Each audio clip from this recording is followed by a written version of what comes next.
What is up, you wonderful people? I'm going live in 5 minutes. Still getting over jet lag. Hope it goes well. You don't know how excited I was like last week when you came onto my live channel. Hey, I'm excited. What up? Yeah, you saw that video I sent with my mom hugging her and like, Mom, I can't take it. I'm so excited. I can't work under these conditions of excitement.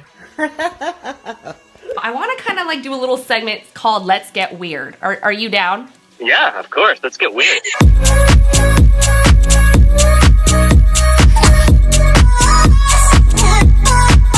So I love this song, so I just have to do a little dance break.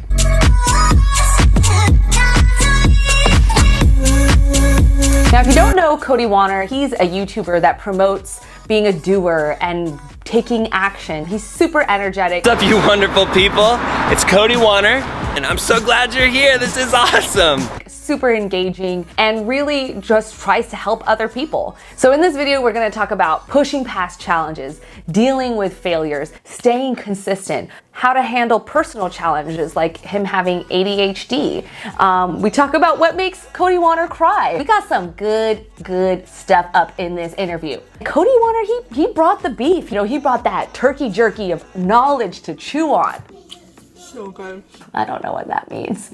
So if you haven't already, you know, just smack that subscribe button. Let me know that you like my stuff, that you support me so that I keep on going. Have you been inspired by something that's really unexpected, like a weird situation, a weird person, just an unexpected thing that you were very inspired by? For me, it's like inspirational. So much so that I started crying when I saw this. I think it was Captain America, the first Captain America. When Captain America, before he undergoes the transformation, he's just this little skinny guy. Nobody likes him. And, but he's got this courage inside of his heart, and he jumps on this grenade to save legitimately every single soldier who he was hanging out with.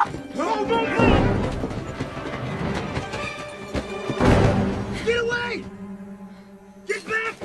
It just blew my mind, and I started crying about it. So anytime something like that happens where there's somebody of lowly position who sacrifices themselves or a part of themselves to in the service of something that they believe in, even though it seems like they should have just been selfish and they shouldn't have done it, that's the thing that like inspires me to the point of tears. That's awesome. Thanks for sharing that. You know I'm going to make a video that's called What Makes Cody Wanner Cry, right? Yeah, okay, good. There we go. Got my first clickbait right there. Thanks for sharing that. Thank you. When's the last time you screamed at the top of your lungs? I was in the French Alps, and I turned on the cold water, and I was like, I had been doing cold showers. I was like, it'll be fine. And I got in, and it literally felt like ice was just like entering my body. And I screamed. I screamed at the top of my lungs. That's what it was. Can you give an example of what your loudest scream sounds like? What's up, Jimmy? Okay, yeah, I'll do it right now. I'm fine, everybody. No, I'm fine. I'm gonna scream right now. Ah! Yeah. Jimmy, was it loud?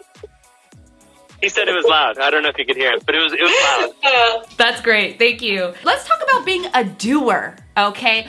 Were you always a doer? And if not, what changed for you? How did you become a doer?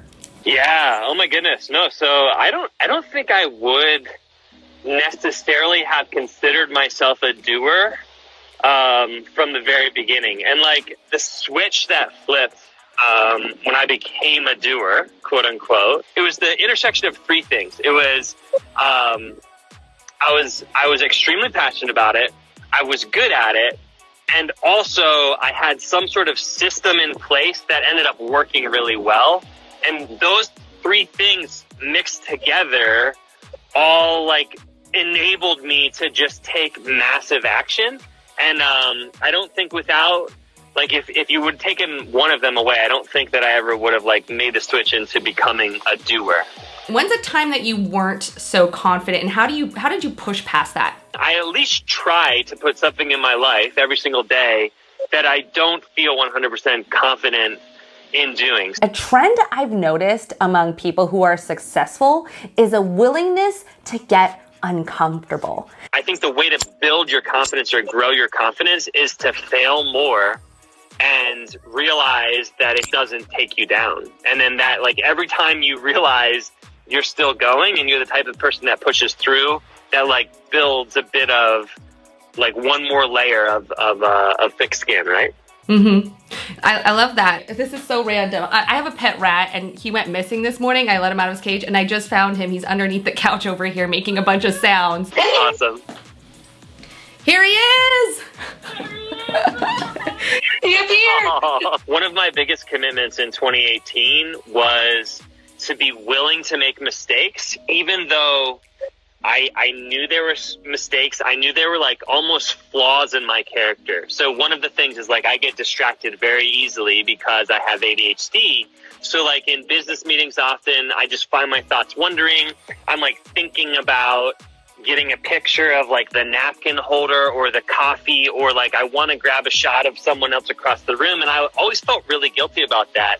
And in 2018, I was like, I'm going to stop feeling guilty about it, embrace it for who I am, and kind of dive into it. And I was late so much. I'm a very late person. I was so late all the time. One time last year in 2018, I think I was 45 minutes late for like a serious business meeting. And again, I know that's a character flaw. I know you should never do that. Like, it's disrespectful to other people and their time and all of that stuff.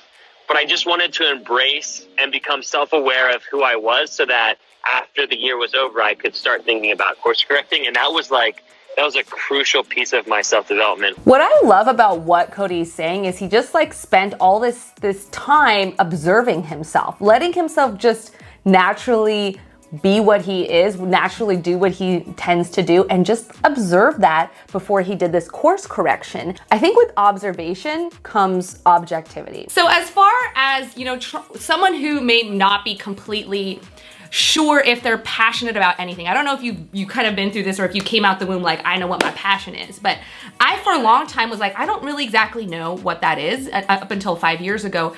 How does someone who's not sure what their passion is still be a doer, still kind of move past all that and move forward and deal with failures and confidence and success? Take an assessment of your life and ask yourself, when was I the most alive? When did I feel the most alive? And then try to figure out, what was it about that time that made you feel so alive? I think that's a great way to try to find a passion. But if you're young, or if you just look back and you can't really find anything, I think just go have more experiences. Obviously, I'm coming from the very 7 bias, which is like very experience based. But the more experiences you have, the more you're going to know what works for you and what doesn't work for you. I saw a question about ADHD in here, how I manage it. I tried prescription drugs for a couple different types of prescription drugs for about 6 months, and it just wasn't the right fit for me. I found that managing my ADD to me looks much more like just doing activities and working within systems that work with ADD.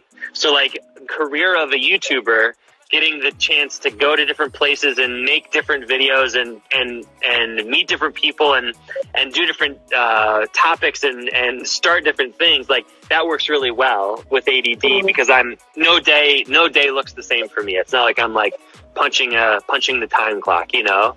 And then the other thing is kind of, I let everybody know, everybody that I ever talk to, I let them know that I have it. And I just say, you know, like, sometimes it's fun, sometimes it's extremely frustrating, but like, if you can bear with me, you know, I think we'll be able to get something out of this, you know, in so many words. I love how open he is about having ADHD and the challenges and the ways that he's worked around it. This is like so commendable because a lot of people feel like they have to hide these things. And the more that we can expose things about ourselves that are perceived as flaws, the more we can actually connect with people. I hope you are as pumped as I am about this interview. Bam! High five! Somebody high five somebody. Smack that subscribe if you want to subscribe to my channel and let me know that you support me and want me to create more content, and I'll see you next week.